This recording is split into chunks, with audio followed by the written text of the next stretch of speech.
Bem, então, primeiro, iniciando aqui a nossa palestra, que é mais uma conversa, né? Eu prefiro chamar de uma conversa entre amigos, sobre um tema que nos é caro, né? Que é a dinâmica de sistemas, porque no âmbito da sociedade e do próprio capítulo, e de uma aplicação, ou melhor dizendo, uma tentativa de aplicação de dinâmica de sistemas num ambiente que é tradicionalmente marcado por, vamos dizer assim,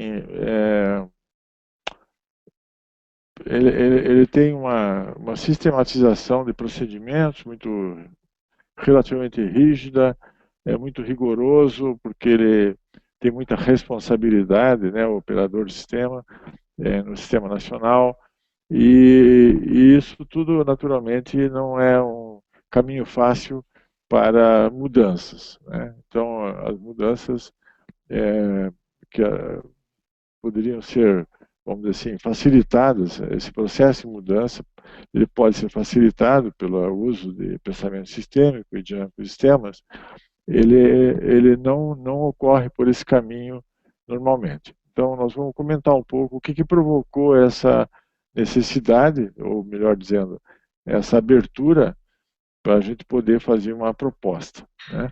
E como é que isso ocorreu. Então, eu vou dando partida aqui já no. Deixa eu ver se consigo clicar aqui e mudar o. Ah, consegui.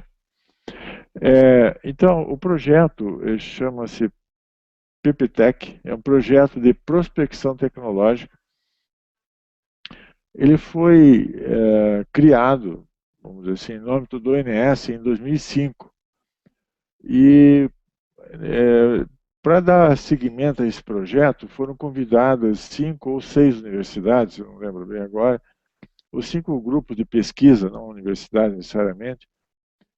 Aliás, foram 5 universidades e acho que mais o CEPEL, se eu não me engano. Então entrou uma equipe da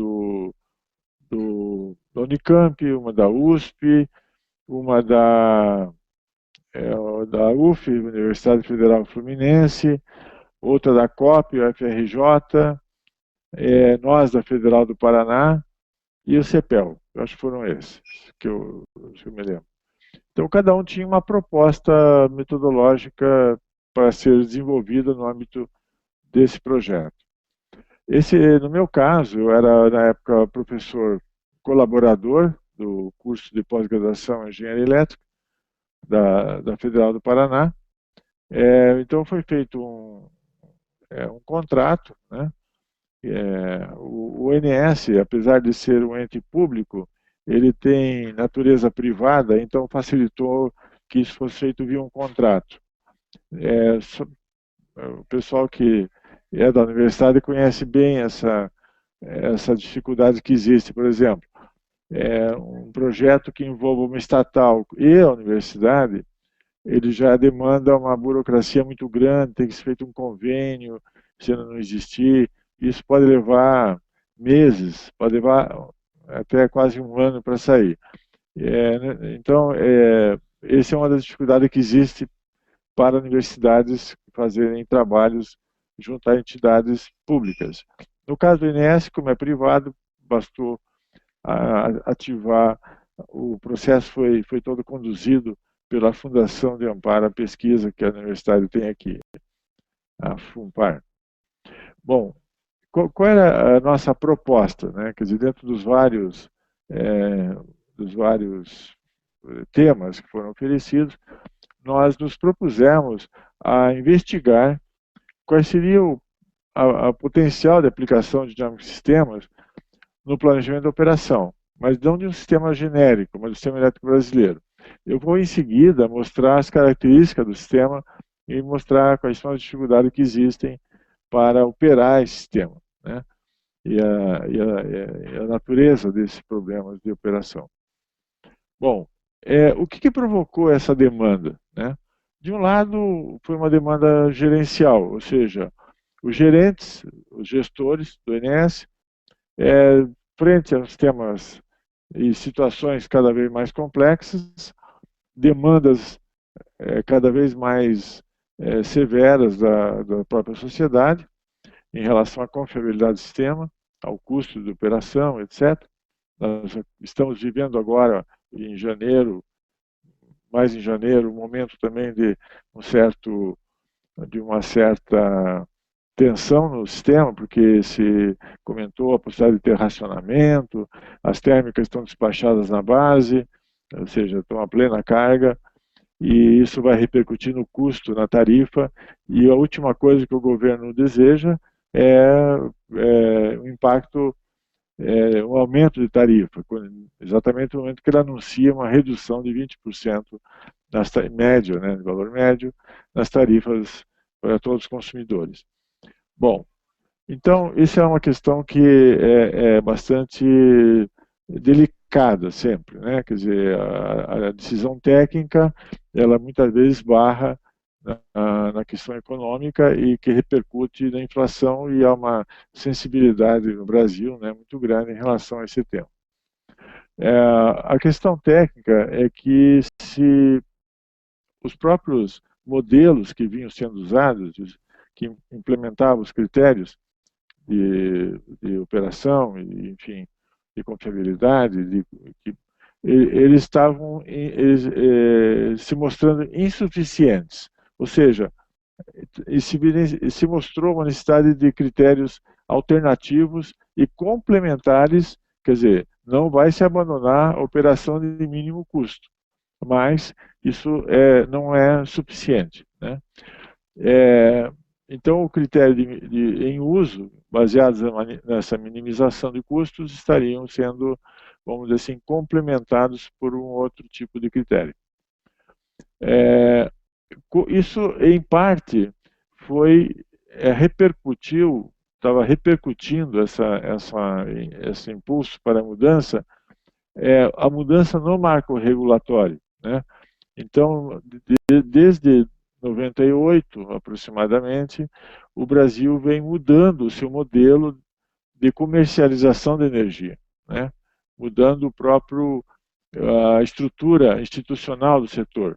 Então, o setor que era praticamente estatizado, as empresas estatais, ele é operado de forma centralizada, planejado de forma centralizada, passou a ter um componente comercial muito forte, né? Então, a comercialização de energia, ela passou a ser feita de forma competitiva, e isso, naturalmente, impacta os agentes privados, e aí a questão da operação do sistema não é meramente um aspecto técnico de confiabilidade do sistema, mas também tem repercussões comerciais extremamente graves, né? Então, é possível correr, vamos dizer assim, falência, ou quebra de comercializadoras, enfim, e consumidores que não tiverem cobertos por contratos. Então, isso é uma questão bastante sensível, não só do ponto de vista do governo, que está preocupado com a inflação, com a tarifa, mas do ponto de vista do consumidor, né, que também está exposto a um aumento bastante alto de tarifa, ou, no caso de consumidor livre, né, ele pode realmente ser penalizado fortemente por um aumento muito forte do custo marginal de operação. Vou comentar um pouco sobre isso depois. Além disso, desde o último racionamento, que ocorreu em 2001, passou a haver um conflito, além dos usos múltiplos de água para fins de irrigação, navegação, pesca, etc. Então, cada vez está mais difícil porque no início, quando as usinas foram construídas, praticamente a única finalidade da água era, naquele rio, né, era gerar energia, né? Com o crescimento da, da, da irrigação, né, muitas culturas são irrigadas, por exemplo, no Rio São Francisco, hoje ambas as bordas, né, do rio existe muita plantação, e com um clima favorável o ano todo, existe uma necessidade de irrigação. e isso demanda a água do rio, que é um uso consultivo. Mas, além disso, durante o racionamento, ocorreu um fato que há muitos anos não ocorria, que foi o esvaziamento de grandes reservatórios, como Furnas, por exemplo. Ora, no momento que se esvazia um reservatório, que é de grande, é um dos maiores reservatórios do Brasil em termos de volume de água, é, muitas instalações de recreação, estâncias, hotéis, enfim, marinas, elas ficam secas, porque o rio, não é o rio em si, mas o rio vai, o reservatório vai descendo, descendo e se afastando. Então, isso causou uma grande dificuldade até econômica nas regiões banhadas por esses reservatórios. Quer dizer, as pessoas começaram a usar os reservatórios para finalidades que não eram apenas aquelas de gerar energia, né? Então, isso causou um problema, naturalmente isso acabou tendo uma repercussão política e tal. Então, hoje, embora existam grandes reservatórios, há uma grande dificuldade em usar a água do reservatório, porque ela prejudica vamos dizer assim, os seus usuários não energéticos, vamos dizer assim, né? Então, esse é um outro fato. Isso é um fato que está assim, complicando bastante a operação do sistema. Bom, isso então foram os motivos, a motivação para dar início a esse processo. Qual era o desafio? O pessoal do INS, assim como em todas as empresas de energia e a própria empresa de pesquisa energética que faz o planejamento, eles trabalham fundamentalmente com modelos computacionais, isso já é praxe no setor elétrico, há muitas décadas, né? Modelos computacionais de grande porte, que, que apresentam uma complexidade computacional elevada, mas do ponto de vista, vamos dizer assim, de formulação a solução pode ser um pouco mais complexa e tal, mas é number crunching, né? Quer dizer, é mastigar milhões de números usando algoritmos inteligentes, usando processamento paralelo, computadores de alto desempenho, e se dá um jeito, tem bem sendo resolvida a questão. O tipo de complexidade que estava entrando agora dificilmente seria representável nesses modelos, né? Porque são modelos estritamente técnicos, eles representam a operação do sistema, né? Tanto energética como eletricamente.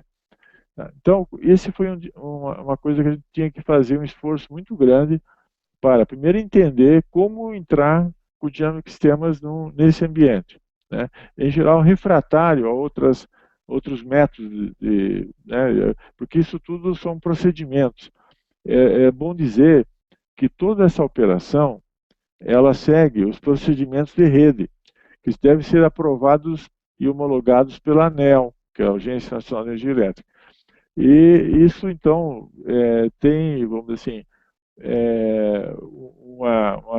um grau de rigidez relativamente grande primeiro, para ter transparência no processo. Qualquer agente pode questionar a operação do sistema, se ele foi prejudicado, mas ele nada poderá fazer contra o INS ou contra nenhum outro agente se seguiu estritamente as regras de operação do sistema. O agente, ao entrar no sistema, ele adere, né, a esse pacto. É um pacto que ele tem que aderir para poder operar a usina dele, enfim, ou a carga dele, se for uma carga muito grande, né, ele pode também ter que usar o sistema de maneira intensa. Bom, então essa relativa rigidez vinha sendo questionada em função dessas novidades, vamos dizer assim, desses fatos novos, tá?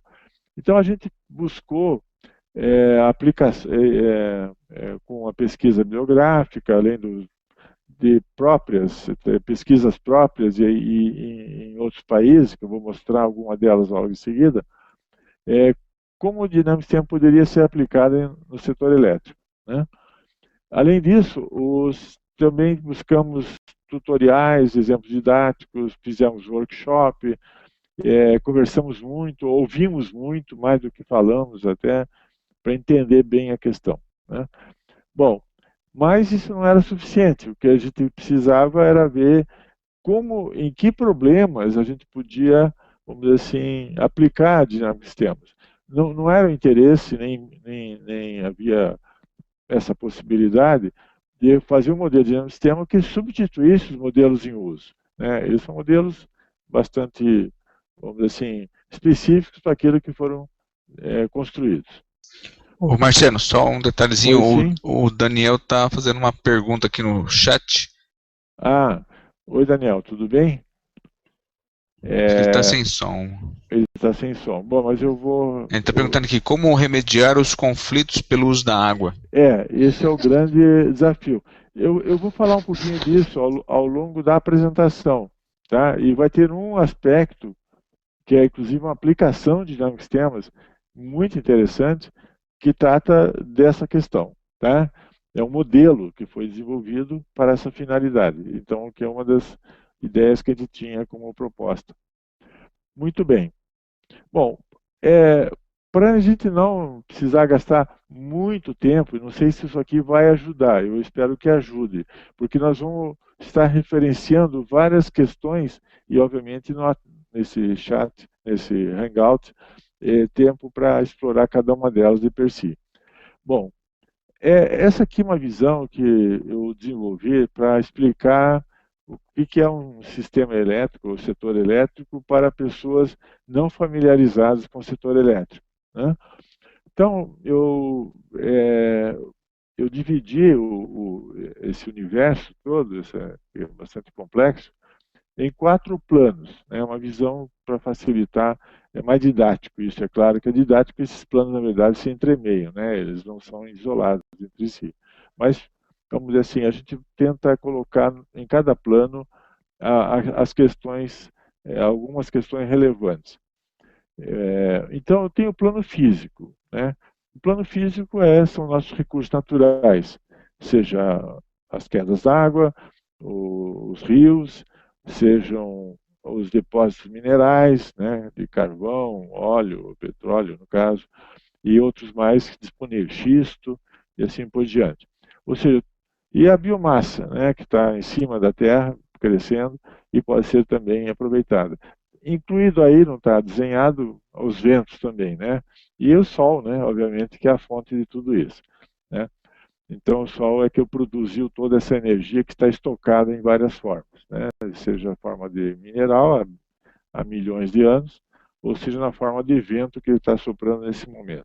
Então, você tem uma escala aí, uma dinâmica de escalas geológicas até escalas de tempo presente, quase em todos recursos variando de todos esses aspectos. Bom, em cima desse plano físico, o que o homem fez?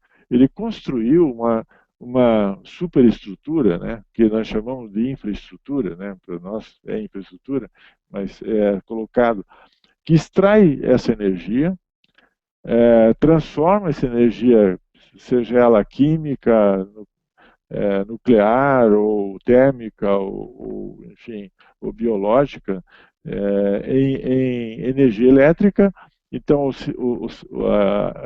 pode ser transportada até os pontos de uso, né?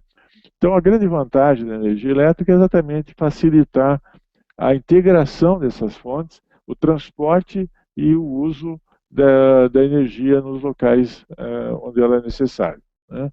Então, esse é o plano operacional, é onde basicamente atua o ONS, Operador Nacional do Sistema, tá?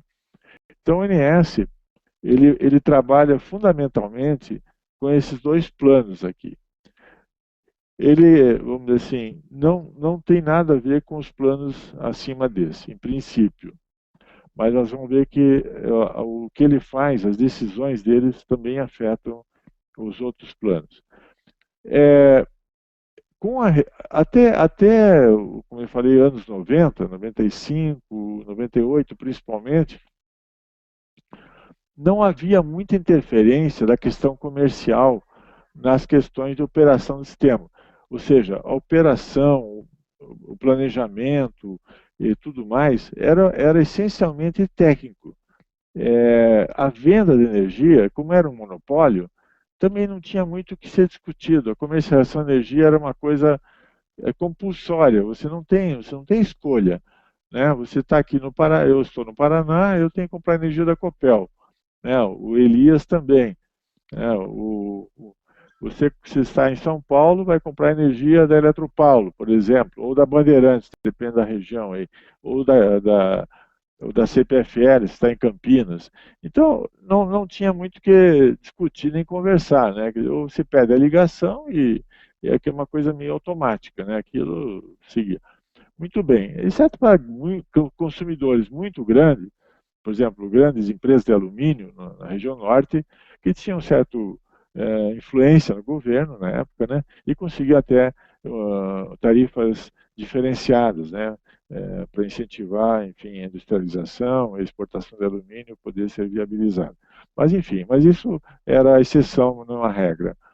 Bom, a partir dos anos 90, instituiu-se um mercado de energia elétrica no qual passaria a haver a escolha você poderia escolher de quem comprar energia. Não como consumidor residencial, mas se for um consumidor comercial ou industrial com uma capacidade acima de 3.000 quilowatts, né, que é uma indústria já razoavelmente grande, né, muito grande. Um shopping center, por exemplo, já pode comprar energia, não necessariamente da Copel, se estiver aqui em Curitiba. Ele poderá comprar energia da, da Duke Energia em São Paulo, né, lá em São Paulo. Né. Então, isso criou um mercado de energia, criou uma bolsa, que não é uma bolsa no sentido de como são as bolsas de valores tradicionais, mas existe uma câmara, na verdade, a gente chama de câmara, que faz a liquidação dos contratos, né, de compra e venda de energia, porque a energia elétrica, como todo mundo acessa o sistema, é uma indústria de rede, como a gente chama, acessa do sistema, é entregue pelo gerador e a retirada, embora tenha um contrato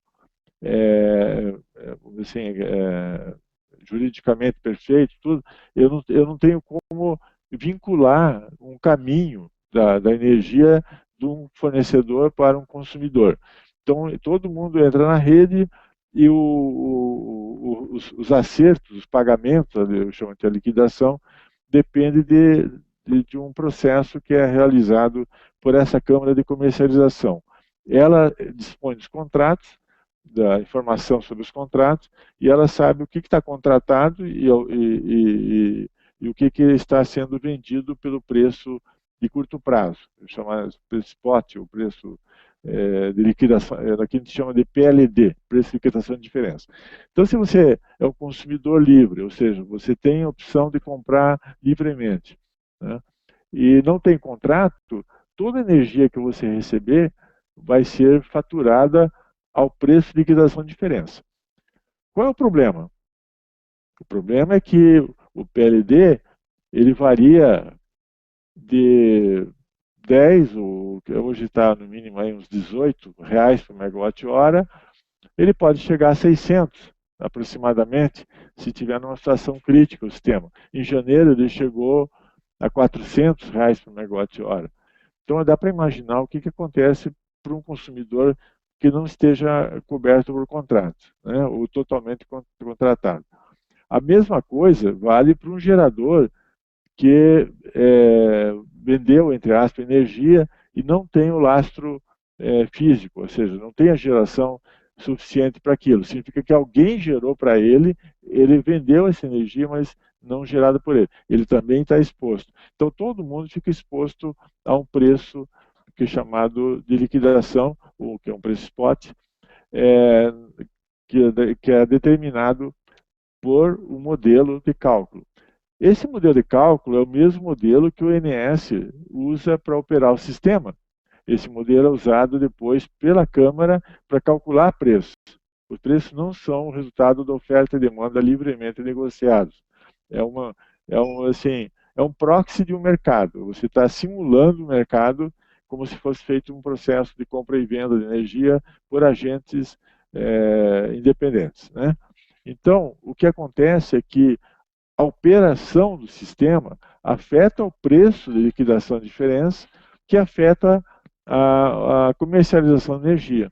Então, isso está diretamente vinculado à operação, embora ela não sofra influência da comercialização, ou seja, o operador do sistema, ele não sabe, nem precisa saber, quem contratou o que de quem para fazer essas compras de energia.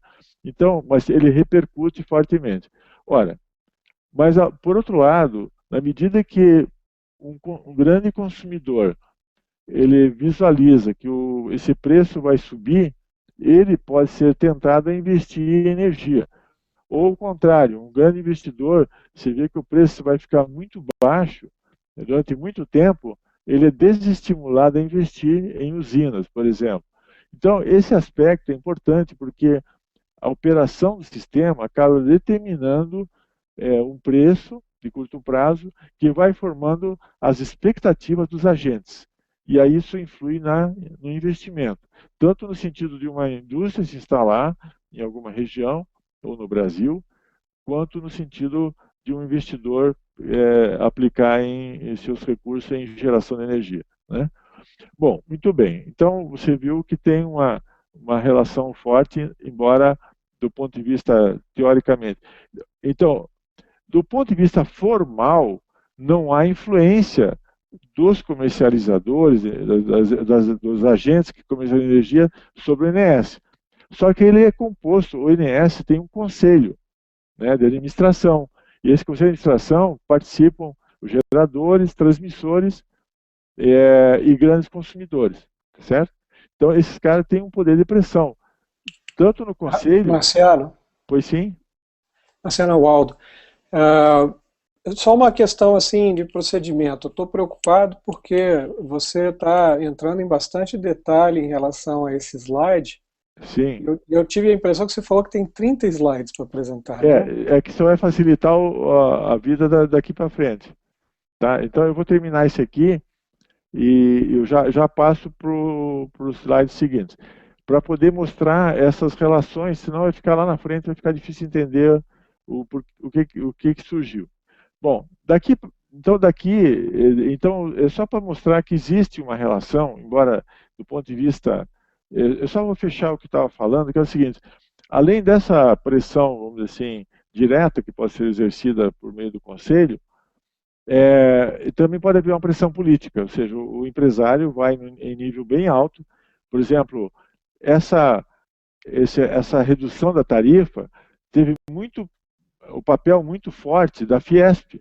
A Fiesp se mobilizou, né, fez uma campanha para pressionar o governo a baixar a tarifa, né, para os grandes consumidores industriais, acabou beneficiando todo mundo. Então, não é desprezível o poder político dos grandes empresários e que acaba afetando. Enfim, é só para... Então, bom, e no último é o plano institucional, onde estão os controladores das empresas, muitos no Brasil, muitos no exterior. São os grandes investidores que aplicam seus geração, transmissão, enfim, ativos de geração e transmissão, que acabam também tendo influência no processo de comercialização, porque eles geralmente formam grupos, né? Geralmente são geradores, um grupo grande tem geração, tem transmissão não, tem comercialização e também pode ter algum grande consumidor associado com eles. Então, esse aqui é vamos dizer assim, uma visão muito sintética, mas o sistema é muito mais complexo, né? Para mostrar para vocês o ambiente que está. Então, nós estamos aqui no meio do tiroteio, né? O INS, no caso, está no meio do tiroteio, com pressões tanto lá de cima como lá de baixo. Aqui com a questão do uso da água, como aqui em cima com as questões do marco regulatório. Muito bem. O palco onde se desenvolve vamos dizer assim, esse embate, está desenhado aqui. Aqui está desenhado o Brasil. O sistema elétrico brasileiro ele tem uma uma extensão muito grande, né? Hoje está praticamente interligando desde o Manaus até o extremo sul, né? Até Rio Grande do Sul. Fronteira leste, fronteira oeste. Aqui estão as eólicas entrando, grande massa de eólicas. Aqui o grande potencial hidrelétrico, enfim. Então, é uma malha grande, complexa. Se a gente colocar... Tem um desenho, não coloquei aqui, que colocado a Espanha aqui, o Portugal, Moscou está por aqui, no norte, né? Bem no norte. Então, a extensão territorial equivalente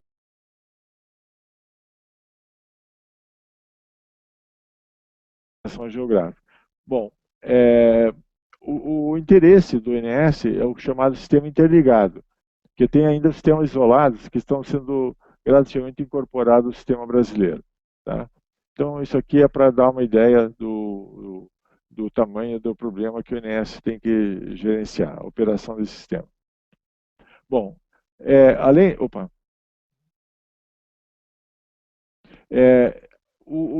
A grande questão que a operação do sistema ela envolve fontes geograficamente distribuídas a grandes distâncias. Então, nós estamos falando aí de 2, 3 mil quilômetros de linha de transmissão, né, que já por si só já é uma grande complexidade.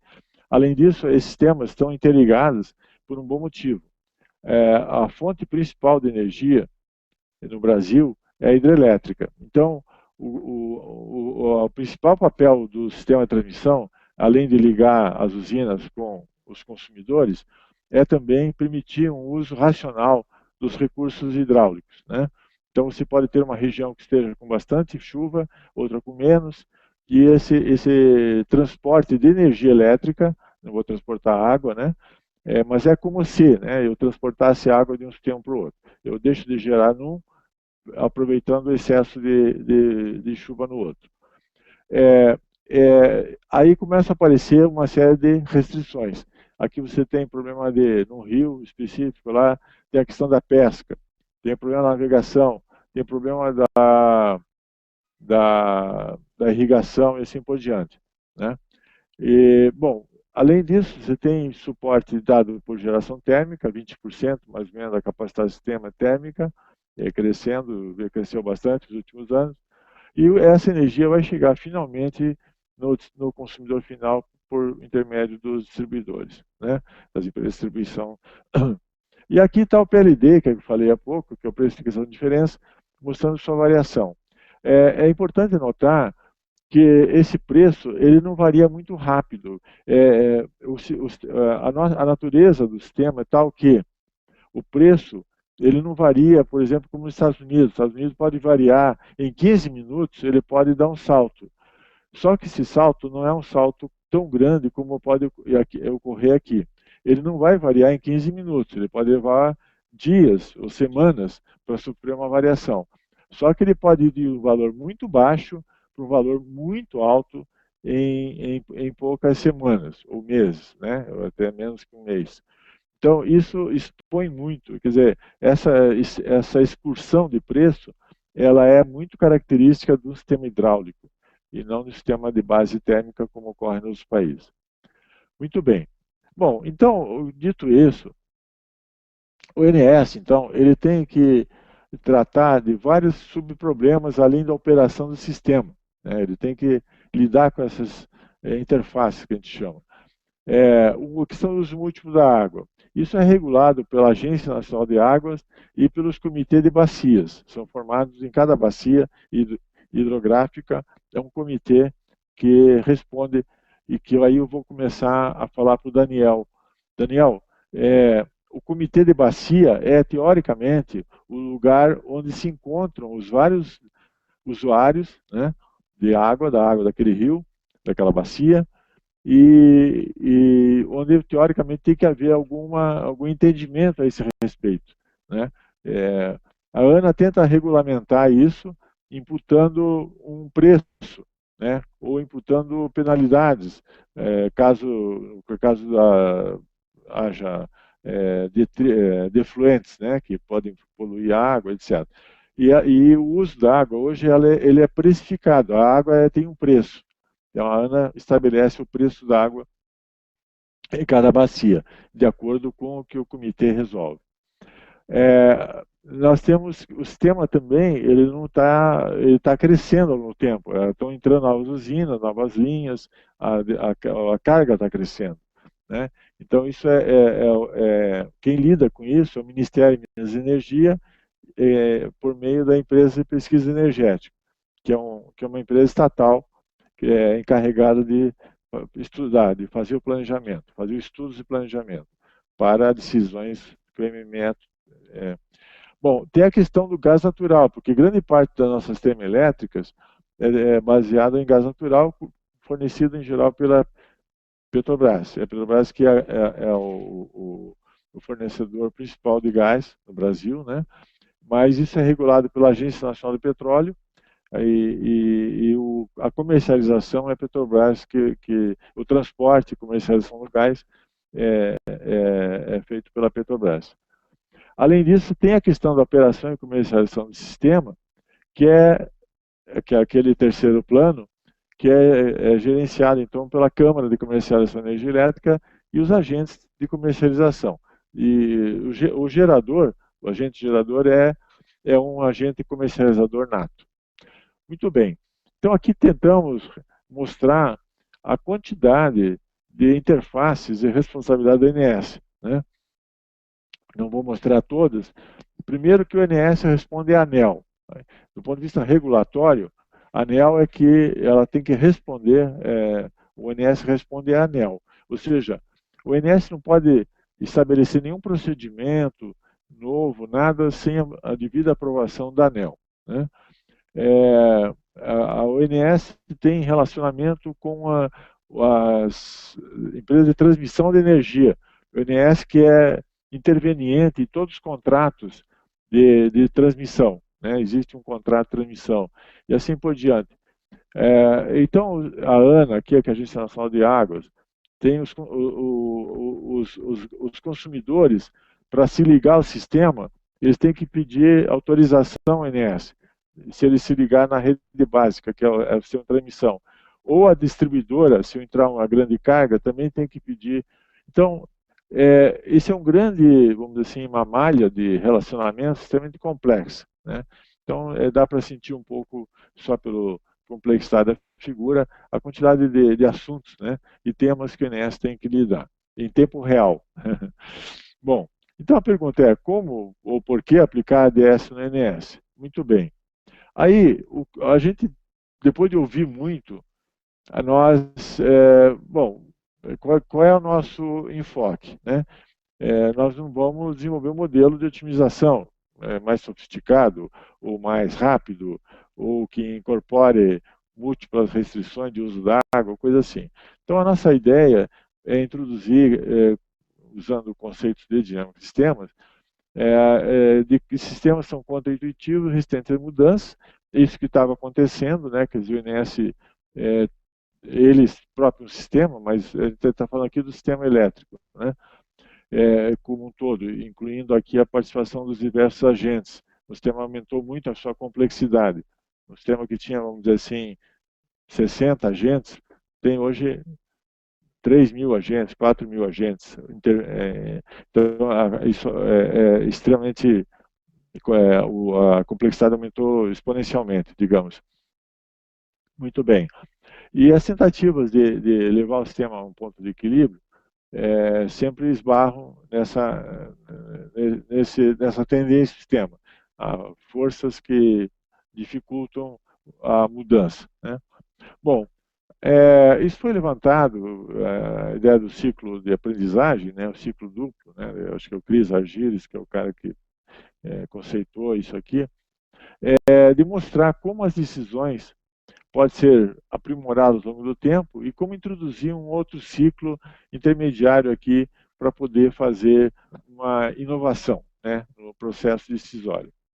Então, começando a aplicar esse modelo, no caso do INS, a questão fundamental aqui é o sistema elétrico, né? À medida em que o sistema, eu opero os sistemas, eu recebo feedback informações de status do sistema, e tomo novas decisões de operação que afetam o sistema, e tem um processo bem estabelecido aqui. Esse processo é alimentado por regras de decisão, procedimentos de rede e modelos que já estão todos, vamos dizer assim, praticamente estabelecidos, com pequenas mudanças, aperfeiçoamentos pontuais ao longo do tempo. Então, esse sistema vem funcionando há muitos anos, há muitas décadas, mas aquelas mudanças que o sistema estava sofrendo, tanto na sua estrutura física, como na questão institucional, nos relacionamentos dos agentes, etc., que vai refletir nas interfaces e a própria mudança no mercado, elas vinham sendo absorvidas por pequenos ajustes operacionais. Na verdade, são artifícios criados, por exemplo, no último racionamento, identificou-se que o sinal que o modelo de despacho dava era para, isso na véspera de ser decretado o racionamento, o modelo dizia que era para desligar as térmicas.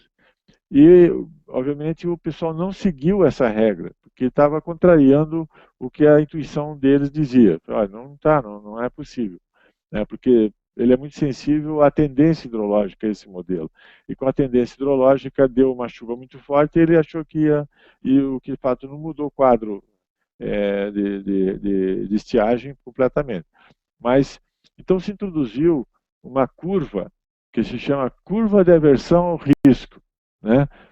É uma curva que foi criada, assim, do nada, e se arbitrou e foi colocada além do modelo, ou seja, aquilo representa... Então, é uma mudança, vamos dizer assim, tópica, né, no modelo, mas aqui aparentemente acomodou esse desconforto do operador do sistema. Tá? Só que continuou, o problema não resolveu em parte o problema, mas ele continua apresentando novas dificuldades, né? Quer dizer, mesmo com a curva de aversão risco, que é calculada para próximos 2 anos, eu ainda enfrento situações difíceis, né? Nós acabamos de passar por uma situação agora em janeiro, né? Então, está se configurando um padrão, né? Isso eu não estou falando aqui dos apagões, né? Que a gente chama apagão, aqueles apagões que tiram uma região inteira, né?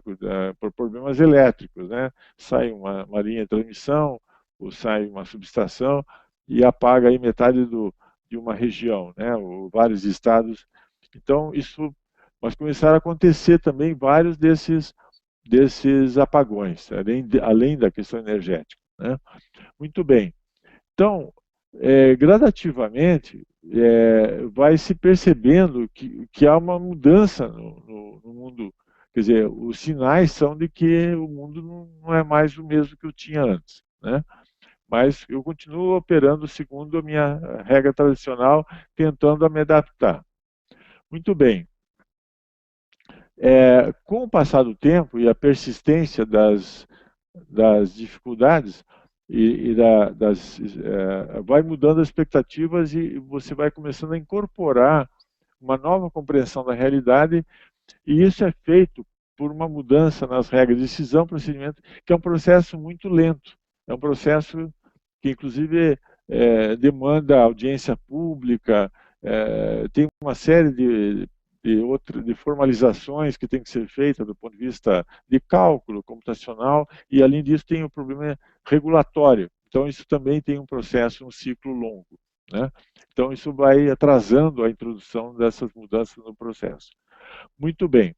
Então a ideia que a gente começou a trazer é criar um ambiente de teste, né? Não ficar dependendo só da evolução do sistema, mas trazer uma forma de, vamos dizer assim, acelerar essa visualização do que vai acontecer, para você não ficar dependendo de um processo que é naturalmente lento, né? O próprio convencimento das pessoas, dos agentes, tanto privados como dos agentes de governo, que está havendo uma mudança, é complicado. O governo não gosta que tenha grandes mudanças, porque isso frustra os planos dele de baixar tarifa, por exemplo, né? Ou de modificar tarifária, ou de fazer alguma outra, trazer algum benefício para os consumidores. Muito bem. Então, os ambientes de teste eles melhoram decisões, reduzem o tempo de resposta e permitem aprimorar as regras e modelos, né? Então, esse foi vamos dizer assim, a forma que a gente trouxe para dizer, olha, tem espaço, sim, para um enfoque sistêmico e para dentro do enfoque sistêmico, dinâmica de sistemas. Muito bem. Em termos mais específicos, o que nós temos? Temos dados bastante abundantes, né, sobre o sistema, como é que ele funciona, como é que ele vai evoluir. Quer dizer, não há uma incerteza muito grande em relação à evolução do sistema. Mas o que está mudando? Está mudando a reação das pessoas, dos agentes, tanto do mercado, como os cidadãos, de modo geral, né? É, eu queria só colocar um ponto, Aldo, aqui. Eu vivi esses vários mundos, né? Qual é a diferença assim, de um ambiente em que um governo é autoritário? Esse ambiente ele estabiliza o ambiente. Praticamente qualquer tentativa de mudança por conta dos cidadãos ou por conta dos agentes, ela era abafada na fonte, assim, não progredia, não prosperava.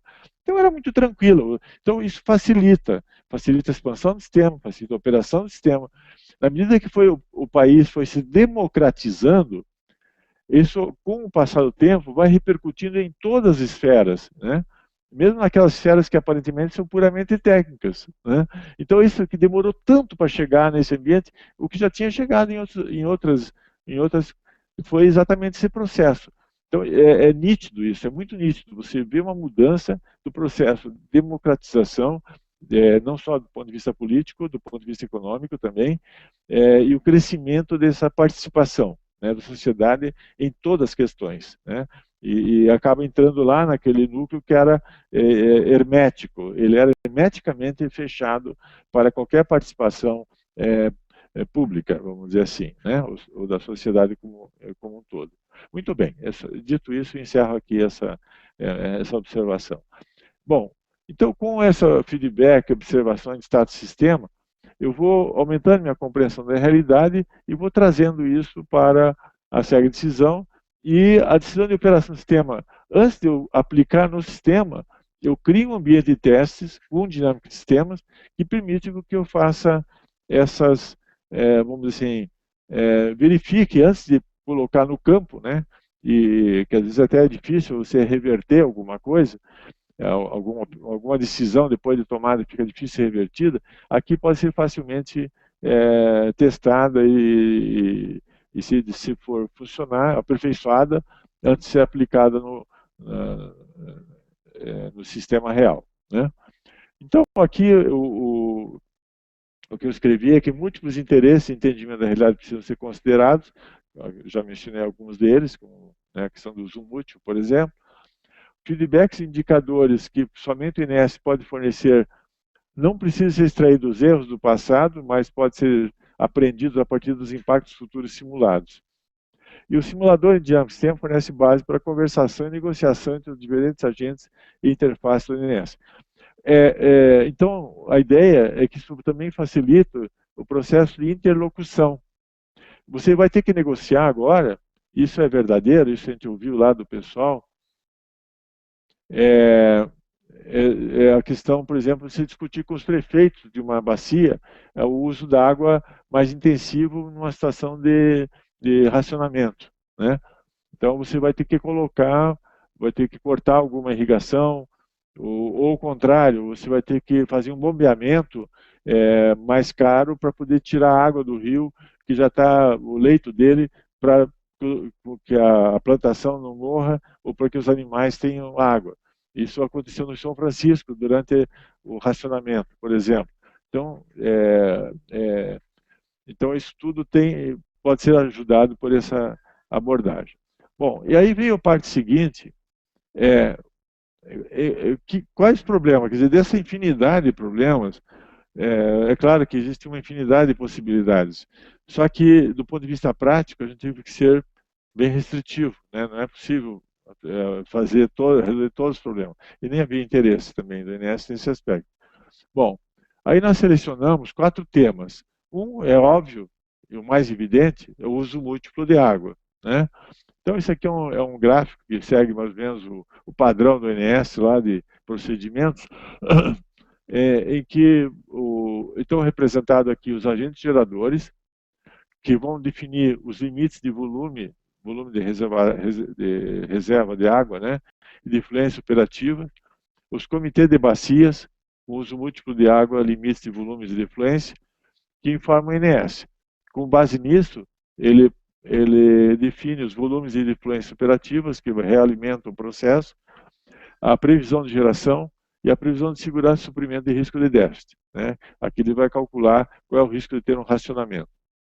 E o custo operativo, né? Que é fundamental.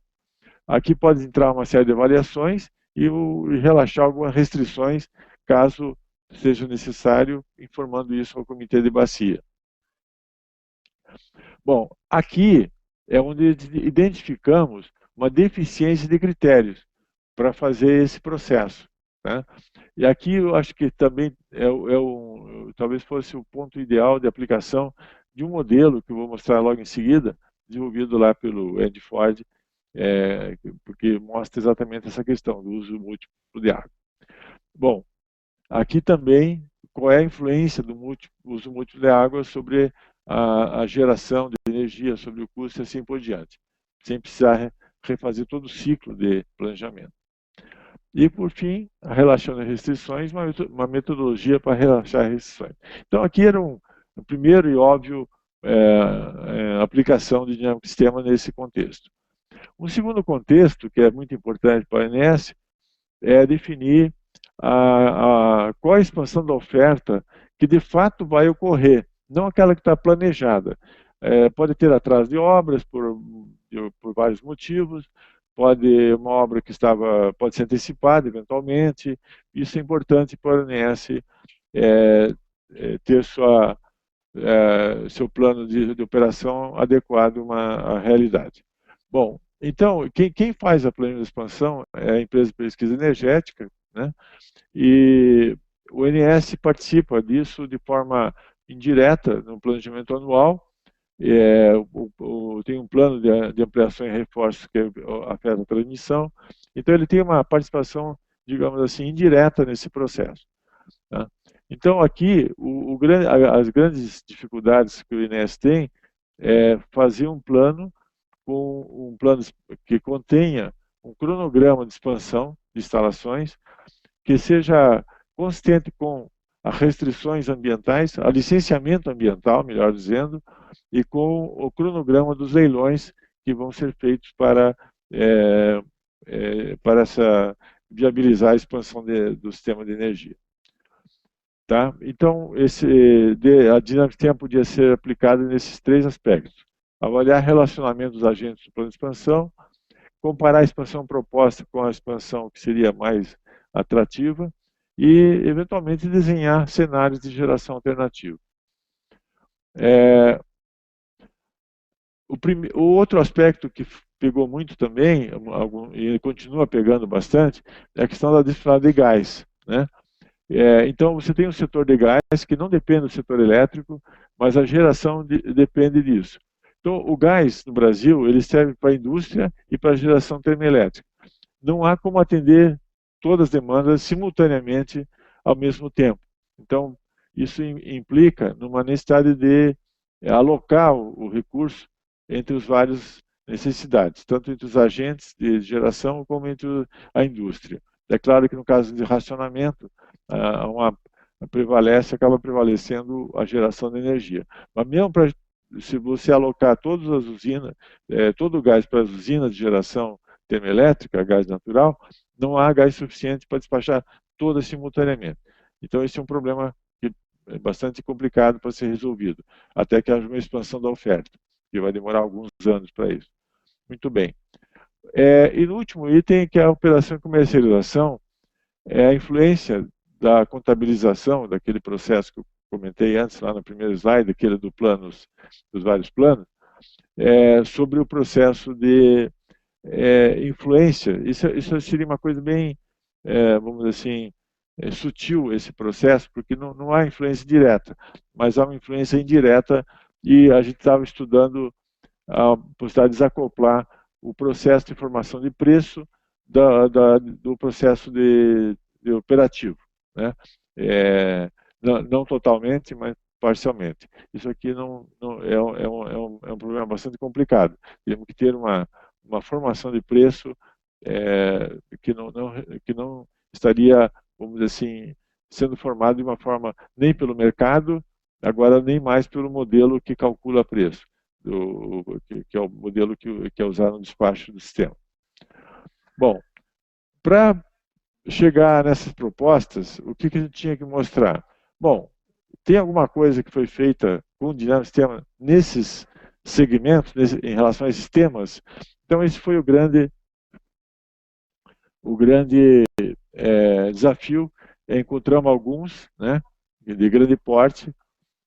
Por exemplo, no caso de recursos hídricos, o planejamento de recursos hídricos, que é um problema bastante crucial nos Estados Unidos também, né, muito antes até daqui.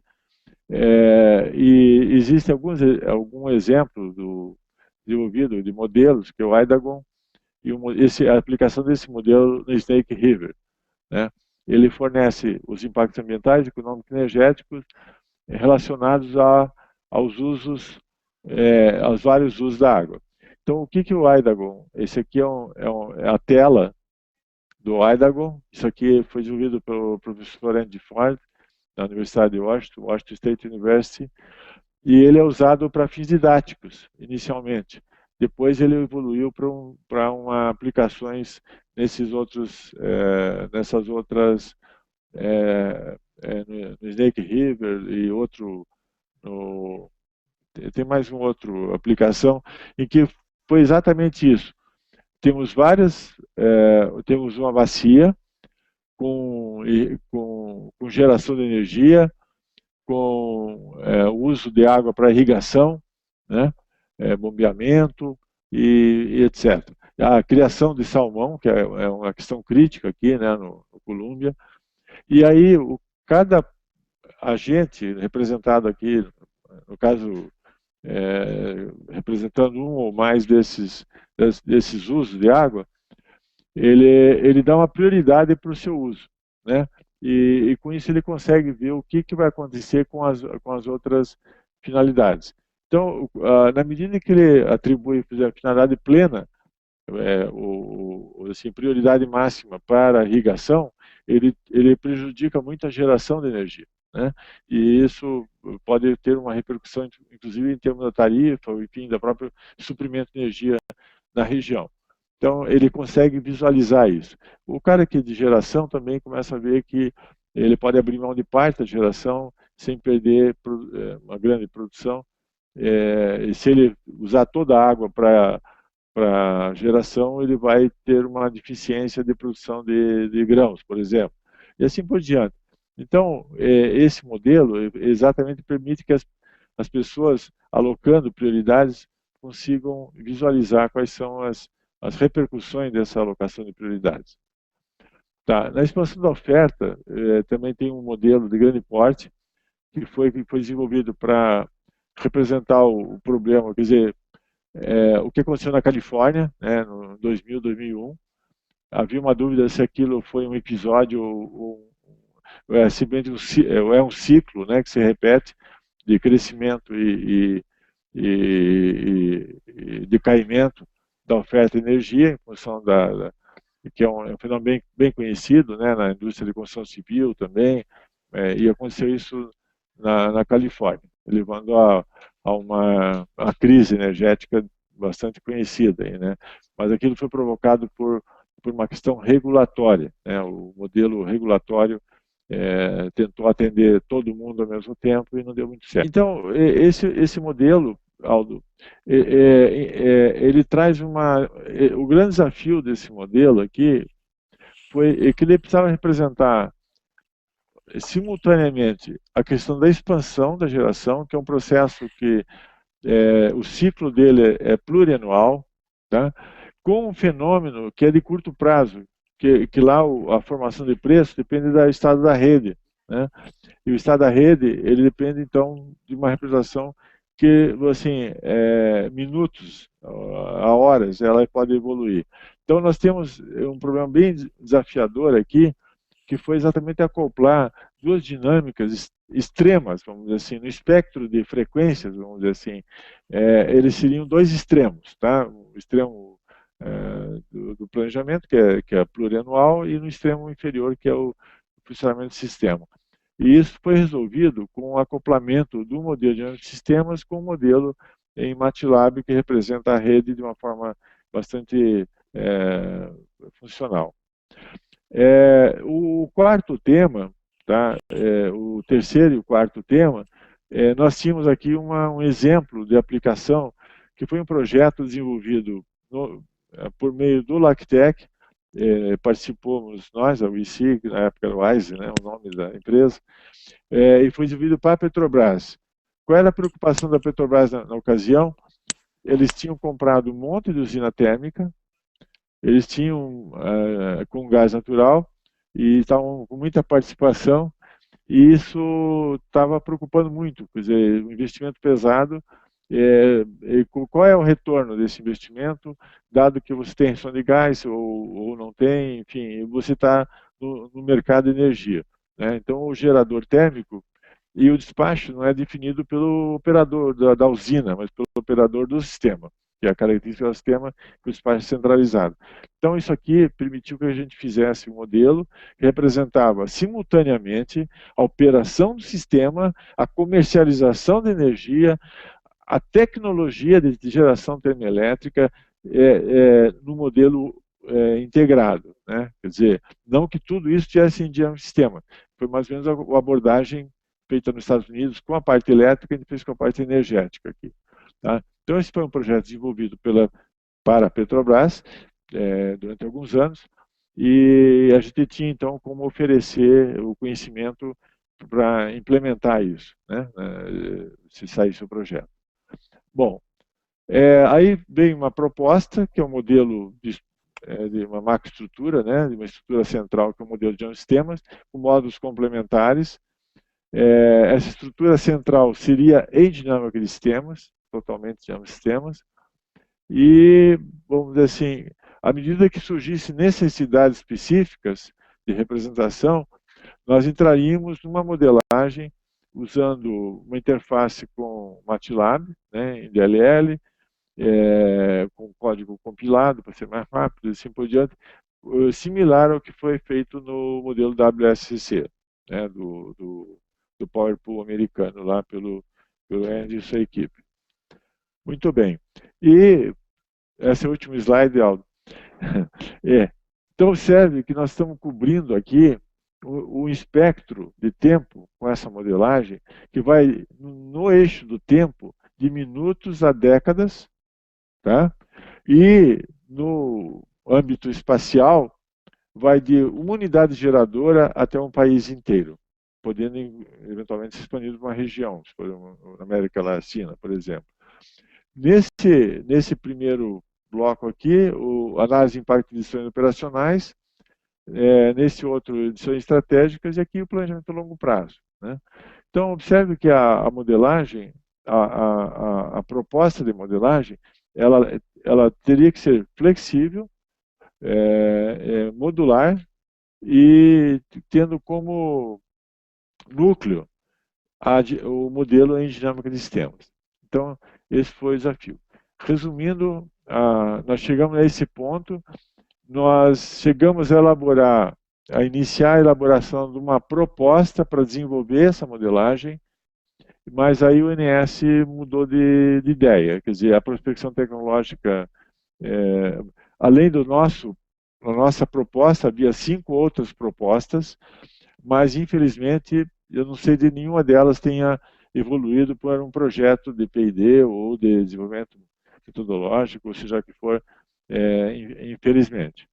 Mas a ideia está colocada, vamos dizer assim, a infraestrutura para desenvolver está lançada. naquele momento a gente teria uma equipe para desenvolver, hoje não teria essa equipe, mas de alguma maneira isso, vamos dizer assim, lançou algumas sementes no âmbito do operador do sistema, né? Então, que pode ser retomado em algum momento, quem sabe, se a gente conseguir, vamos dizer assim, viabilizar uma equipe. A respeito de não estar aqui, eu não vou também falar dele muito, eu comentei um pouquinho com o Elias no início da apresentação. Eu vou parar de compartilhar a tela. Eu falei com o Elias sobre um modelo chamado T3, aliás, é T3, se não me engano. Não, é T 2020, uma coisa assim. É o Threshold, né, 2021, que foi desenvolvido pelo Millennium Institute, que ele trata bem de todas as questões, ele foi customizado para os Estados Unidos, para a China e vários outros países. Então, dá um exemplo também, que não está aqui, porque eu só vim a saber dele depois, né? Eu vim a saber dele numa apresentação lá em Albuquerque, né? Foi que chamou a atenção, que também, só que ele está muito mais maduro, né? Um modelo que está maduro e tem uma infraestrutura para desenvolver, que é uma coisa muito interessante também, essa linha de planejamento energético. Então, eu espero que a apresentação, eu sei que foi bastante correria, né, Baldo? Mas deu pelo menos uma ideia para vocês do esforço que a gente fez para viabilizar o projeto. Como resultado desse projeto, a gente fez basicamente a preço de custo. O que a gente conseguiu, a ideia era montar um laboratório de um sistema na universidade, a gente conseguiu comprar uma licença do Vensim para acadêmica, né? Que a gente tem. Então, pelo menos foi o resultado prático do projeto, que a professora Elisete, ela abriu mão da remuneração dela em prol da compra da licença do Vensim. Então, isso é assim, então é meio...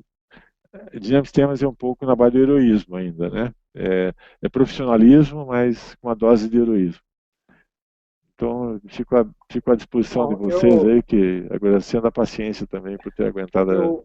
Eu vou assistir novamente essa apresentação, Marciano, para poder pegar melhor todos esses detalhes que você nos forneceu. Claro. Eu cheguei meio atrasado e estava um pouco distraído aqui hoje, e eu não posso fazer justiça a todas essas informações que para mim são, até certo ponto, novidade, né? Já que não é uma área que eu tenho experiência. Sem dúvida. Em termos do que você coloca, para extrair assim como experiência de um modo geral, né? Você fez uma tentativa de implantar um projeto bastante ambicioso, e essa tentativa não teve o resultado que você gostaria que tivesse tido, não é? Isso. E em termos disso, assim, de uma maneira assim muito preliminar, sem entender da substância do tema, sem ter conseguido assim, acompanhar a sua apresentação no nível de detalhe que eu gostaria, eu diria que para que a gente tenha sucesso implementando dinâmica de sistemas no Brasil, no pé que nós estamos hoje, não é? Com o grau de interesse que a gente observa, que ainda é muito pequeno, eu diria que a gente tem que começar com projetos de menor ambição, né? Começar com coisas menores. Uhum. E mostrar resultado positivo rapidamente, para tentar aos poucos chegar ao ponto onde a gente consiga implementar um projeto maior como esse que você descreveu. Essa é a minha impressão, assim, muito superficial, muito preliminar dessa experiência. Eu não sei se você concorda com isso. Eu concordo, sim. Aí depende da natureza do problema e também da expectativa das pessoas, né? Então, veja bem, Aldo, nesse caso, é claro que a gente tentou abordar não o problema como um todo, que ele é extremamente a amplitude do problema, né, como eu mostrei, é grande do ponto de vista computacional, mas que é o grande, vamos dizer assim, o grande assunto hoje é como tratar toda essa complexidade computacional, é o grande discussão que está em pauta, mas o problema é assim, cada agente quer ver a sua usina representada bem dentro do modelo. Cada usuário de água quer ver seu problema representado. Entendeu? Então, cada agente institucional quer ter lá o seu.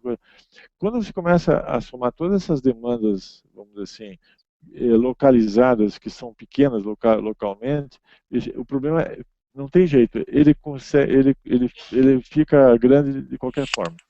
Então, a gente pode fazer um protótipo, simplificadamente, mas o dia que se passar do protótipo representando parte do problema, ou pelo menos um subsistema reduzido, para o mundo real, ele tem que ser ampliado. O que não há nenhuma dificuldade nisso, quer dizer, do ponto de vista computacional, é mais fácil de fazer isso com o sistema do que com otimização, eu acho. Mas o problema é que a demanda pelo volume de dados a ser tratado, enfim, às vezes não tem dados históricos suficientes, a gente tem que inferir, e assim por diante. Então, o desafio, na verdade, é que o tamanho desse modelo, né, a ambição, vamos dizer assim, meio a gente tenta conter vamos dizer assim, a vontade, né? Mas é muito difícil conter tanto que torne o modelo, vamos dizer assim, um pouco representativo, né? Mas talvez em alguma outra área isso possa ser feito e deva ser feito, com certeza. Bom, nós estamos aí, eu acho que com 1h15. Eu acho que seria bom a gente encerrar logo. E eu pergunto se o Elias ou o Rogério gostariam de fazer alguma pergunta antes da gente encerrar. Eu fiquei interessado, eu sou da computação, então eu fiquei interessado numa parte, acho que é no penúltimo slide, Marciano, que você fez uma integração do Vencim com algumas DLLs, com linguagem C também. Eu queria saber se houve muita dificuldade para fazer isso ou não. Deixa eu só ver aqui. Acho que é no penúltimo slide, se não me engano. Espera aí um pouquinho só. Como é que eu faço? Iniciar, tá. Então tá. Acho que é um antes desse, então. Eu preciso só... pronto, achar o cursor aqui. Tá. Tá aqui? Então, isso aqui foi a solução encontrada lá pelo Andy com outro pesquisador. Quem fez isso foi o Andy. Eu estou lembrando o nome do outro pesquisador lá, que é professor da engenharia elétrica mesmo, lá do Washington State University. Então, provavelmente eles têm um modelo já em MATLAB, né? Isso eu acho uma solução muito inteligente, diria, porque não tem sentido trazer para dentro, mesmo que ele tivesse essa capacidade, você tem aqui um sistema, eu não sei quantas, sei lá, 10 mil barras, quer dizer, o tamanho desse problema é gigantesco, tá? Do ponto de vista computacional. A vantagem é que esses dados estão disponíveis, em geral, as empresas nos Estados Unidos eles têm um acordo de intercâmbio de dados para facilitar, né, esses power pools, senão eles não conseguem operar o sistema. Então, é a facilidade de ter acesso aos dados num formato padronizado. E esse formato é facilmente legível dentro do MATLAB, etc. Então, essa manipulação de dados, que é gigantesca, ela passa a ser viabilizada por esses protocolos de intercâmbio e pelo uso do MATLAB. Então, eu sei que modelos mesmo acadêmicos, como MATLAB, eles podem ser extremamente poderosos. Então, isso alivia bastante a necessidade de você ter que importar dentro, mesmo que ele tenha a capacidade de processar isso, mas eu não sei se ele seria tão eficiente, né? Então, isso pode ser estendido para outras situações, né? Talvez modelagem de parte energética ou de alguma outra questão que eu possa lembrar aqui agora. Bom, mas enfim, mas é isso mesmo, quer dizer, Acho interessante que dá para evitar retrabalho e integrar com sim, várias outras coisas. isso aí é fundamental na nossa área. Quer dizer, a gente não pode reinventar a roda, porque primeiro é muito difícil. Por exemplo, num outro slide que eu mostrei, eu vou mostrar para vocês aqui, que é o próximo slide, na verdade. Não, desculpe, voltei errado. Esse aqui, esse é um modelo que é usado, o New Wave, é um modelo que faz despacho das usinas, tá? Então ele representa todo o sistema, ele trabalha com 2.000 séries sintéticas, tá? Ele tem um horizonte, no caso do operador, de 5 anos, ou seja, 60 meses.